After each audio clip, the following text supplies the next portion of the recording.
Assalamualaikum warahmatullahi wabarakatuh.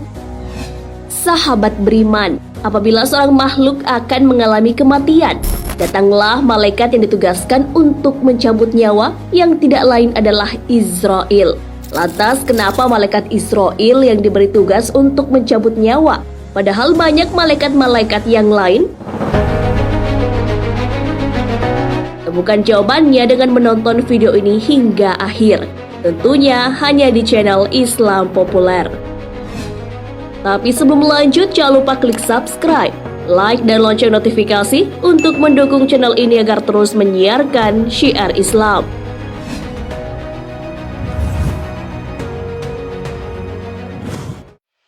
Israil pasti akan mendatangi setiap manusia pada saat menjelang ajalnya. Malaikat ini akan memisahkan ruh dan jasad seorang makhluk. Hal ini dijelaskan dalam firman Allah Subhanahu wa Ta'ala. Malaikat maut yang diserahi untuk mencabut nyawamu akan mematikan kalian.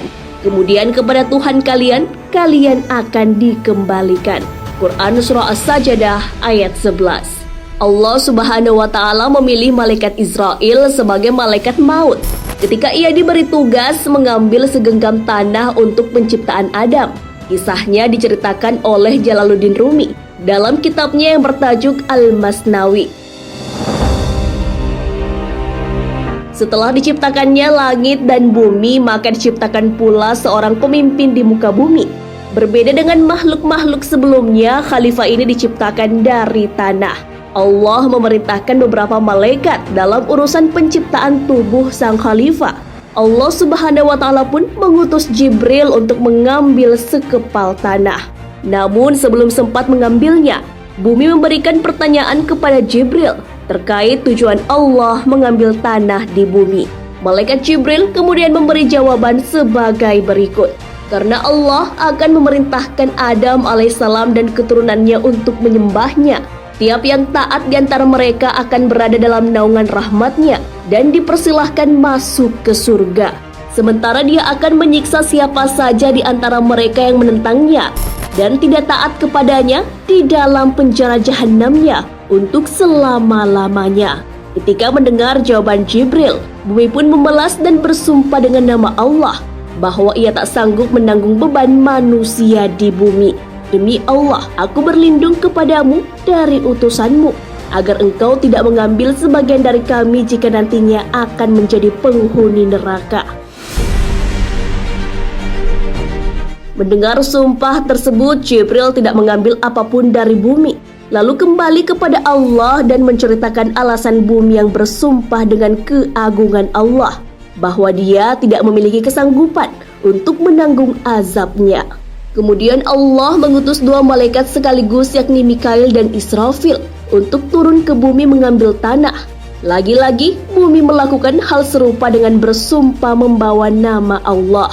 Kedua malaikat ini pun lalu kembali kepada Allah tanpa membawa sedikit tanah pun, sama seperti Jibril. Akhirnya Allah Subhanahu wa Ta'ala memerintahkan malaikat Israil yang memang memiliki watak yang agak keras di antara malaikat-malaikat yang lainnya. Ia langsung memukul bumi dengan pedangnya dan bumi pun bergetar ketakutan. Lantas malaikat Israil mencabut segenggam tanah. Meski bumi sudah bersumpah atas nama Allah, namun ia tetap mengambil tanah seraya berkata, "Aku takut menyalahi atau melanggar perintah Allah. Aku sama sekali tak akan melanggar perintah Tuhanku, walau dengan segala perendahan dirimu." Ketika Israil mengambil paksa atau mencabut sebagian dari bumi, bumi pun menangis merasa kehilangan. Kemudian tanah itu dibawa menghadap Allah. Lalu Allah berfirman kepada Israil, "Mengapa engkau tidak mengikuti sumpahnya bumi?" Jawab Israil, "Perintahmu lebih aku ikuti dan aku takuti daripada sumpahnya." Kemudian Allah berfirman, "Engkaulah malaikat pencabut nyawa, malakul maut." Karena ketegasannya inilah sang pemilik semesta pun memilih Israil sebagai malaikat maut untuk mencabut nyawa-nyawa hambanya. Sahabat beriman, setiap yang bernyawa pasti akan mati. Seperti halnya firman Allah Subhanahu wa Ta'ala, tiap yang bernyawa akan merasakan mati. Kemudian hanya kepada kamu dikembalikan. Quran Surah Al-Ankabut ayat 57. Suatu makhluk tidak mengetahui kapan ajalnya akan tiba. Hal itu merupakan rahasia Allah Subhanahu wa Ta'ala. Apabila seorang makhluk sudah diputuskan ajalnya, maka datanglah malaikat Israel untuk menjalankan tugasnya sebagai malaikat pencabut nyawa. Wallahu a'lam bishawab. Sahabat beriman, jangan lupa berbagi informasi dengan share video ini, karena sebaik-baik manusia adalah yang paling bermanfaat bagi manusia. Wassalamualaikum warahmatullahi wabarakatuh.